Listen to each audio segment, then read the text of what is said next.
Without the red trunks, Superman's suit falls flat. James Gunn's design saves David Corenswet from Henry Cavill's stiff, trunkless Man of Steel look. Welcome to Stats In.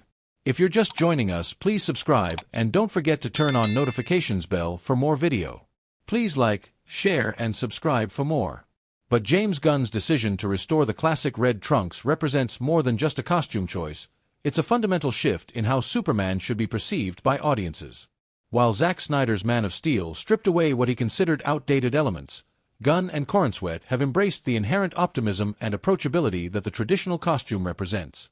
David Corenswet's Superman suit just looks wrong without the red trunks. His version marks a return to tradition, after Henry Cavill and TV's Tyler Hoechlin skipped the costume's most debated feature, the bright red underpants. Here is how Corenswet's suit looked without it. The Man of Steel costume controversy began long before Henry Cavill ever donned the cape, but his version also revealed a deeper design issue that extended far beyond the absence of red trunks. The new Superman film, which launched with an impressive $122 million domestic box office total, via Forbes, proves that audiences are ready for a Superman who doesn't shy away from his colorful, hopeful origins. The costume retained its distinctive form even when empty, creating an unsettling impression that Superman was merely filling a mold rather than embodying the character natural. Cavill's suit possessed an unnaturally stiff, almost architectural quality. It resembled protective armor or a ceremonial garment that existed independently of its owner. I really loved my suit. I thought it was pretty cool. However, if it were to happen again, I would definitely be open to the idea of adding the trunks in some way, shape or form. The trunk debate isn't new to Superman productions. That actor George Reeves reportedly said, via New York Magazine, "I'm getting a little too old to be running around in my underwear," toward the end of production on The Adventures of Superman in the 1950s. Even Christopher Reeve's iconic 1978 costume sparked behind-the-scenes discussions about Superman's anatomy, with costume considerations that became legendary Hollywood lore. This rigid construction created a psychological barrier between Clark Kent and his superhero identity, making the transformation feel forced rather than organic. In the last big Superman adaptation, filmmaker Zack Snyder said the trunks couldn't make him look cool. His reasoning was rooted in a desire to modernize the character, Snyder told Yahoo Movies in 2013. "I did fight to keep them, but let's not forget that the red trunks are left over from Victorian-era strong men, who had to wear flesh-colored leotards and trunks over it so they didn't look naked. So I feel we've moved on a little bit." Cavill himself seemed to embrace this more adult approach to the costume. In 2011, soon after the first photo was revealed, the actor told Jay Leno, "Why wear underpants when you can be far more revealing?" However, the actor's perspective evolved over time.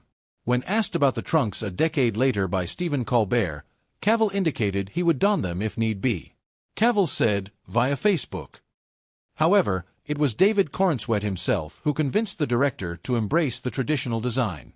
Gunn explained to Gizmodo in December 2024, "We were trying on all these different versions, and we tested with trunks and no trunks, and one of the things David said is that Superman wants kids to not be afraid of him. He's an alien. He's got these incredible powers. He shoots beams out of his eyes. He's this incredibly powerful, could be considered scary, individual, and he wants people to like him. He wants to be a symbol of hope and positivity." Corenswet's perspective revolutionized Gunn's approach to the character, while simultaneously addressing the visual disconnect that had plagued earlier versions. Where Cavill's inflexible, armor-inspired design seemed to wear the actor, Corenswet's suit becomes an extension of his natural movement and presence. James Gunn's approach to Superman's costume represents a complete philosophical reversal from the Snyder era. Initially, Gunn admitted he was on the no-trunks team for a long time. So he dresses like a professional wrestler. He dresses in a way that makes people unafraid of him, that shows that hope, that shows that positivity. And that really clicked in for me. And I think trying to pretend that Superman's costume doesn't have some frivolity to it at its base, trying to make it look serious, is silly because he is a superhero. He's the first one, brightly colored, and that's who he is. This reasoning extends beyond mere nostalgia. It's about Superman's fundamental nature as an approachable hero. The director emphasized that embracing the costume's inherent whimsy was essential to the character's authenticity. Warner Bros. CEO David Zaslav praised the Superman and Man of Steel following the strong go head-to-head in their box office earnings as Henry Cavill's legacy gets threatened by David Corenswet. Welcome to Stats In. If you're just joining us, please subscribe and don't forget to turn on notifications bell for more video. Please like, share and subscribe for more. When released in 2013, Henry Cavill's Man of Steel started off strong but hit a speed bump in the second weekend due to a flood of negative reviews and an even harsher word of mouth. At the end of its box office run, it held the record for being the highest-grossing solo Superman movie of all time, earning $668 million worldwide and $291 million domestically, the numbers. For the longest time, Henry Cavill's Man of Steel single-handedly held the honor of being the highest-grossing solo Superman movie of all time. But not anymore. A decade later, David Corenswet's Soup, all puppy eyes, pouty face, dimpled smile, and naive optimism, has won over the fans for good. The golden favorite of DC, Superman, landed a strong comeback and hit a home run simultaneously in James Gunn's 2025 summer blockbuster. Now the DCU movie threatens the box office record of Zack Snyder's DCU film from 2013 and is set to surpass its domestic earnings by tomorrow, at best 2013, Henry Cavill. However, it is also important to note that Man of Steel was released more than a decade ago. So, when adjusted for inflation, assuming an average annual inflation rate of around 3.2%, for a more accurate comparison of the two DC films, Moses' $291 million would equate to $387 million, domestic, and its $668 million would be equivalent to $920 million, worldwide, in 2025. But this neat little number is now threatened by David Corenswet's Superman, whose $289 million in domestic earnings is expected to surpass Cavill's box office record by tomorrow via discussing film. Since Christopher Reeve took off with Superman, the movie in 1978, it has been one iteration after another of superhero movies and TV/animated series. Countless different versions of Superman, Batman, Joker, and Spider-Man populated mainstream media with countless reboots and restarts. So much so that James Gunn declared a ban on origin stories of Soup, the Bat, and Spidey.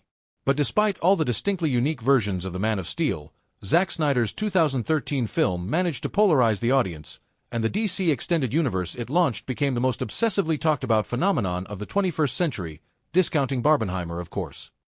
And it's not necessarily a good thing. For whoever said all publicity is good publicity has never lived through the DCU debacle that resulted in the Snyderverse resurrection and the volatile #ReleaseSnyderCut movement on social media. In hindsight, the raging public storm seems silly and a completely unhealthy coping mechanism on the fandom's part after not being able to come to terms with Snyder's WB exit. If the movie were released today, Superman wouldn't stand a chance of matching those numbers. Yet, in contrast, James Gunn's fresh new start with DCU has not only healed the broken fandom but also shown the audience a better way to bring Superman's story to life. Corenswet's Superman carries all the complex goodness, hope, and optimism that is signature to his identity, while also dealing with 21st century politics and humanity's modern-day woes that made Man of Steel seem so gritty at the time. Gunn includes every bit of Machiavellian machinations, a despicable and brilliant villain, masterfully choreographed action scenes, romantic interludes, and banger needle drops, all while evoking the freewheeling silliness of the Silver Age. Truth never hurt so bad, and justice never felt so good in this movie that easily overshadows the brooding, grim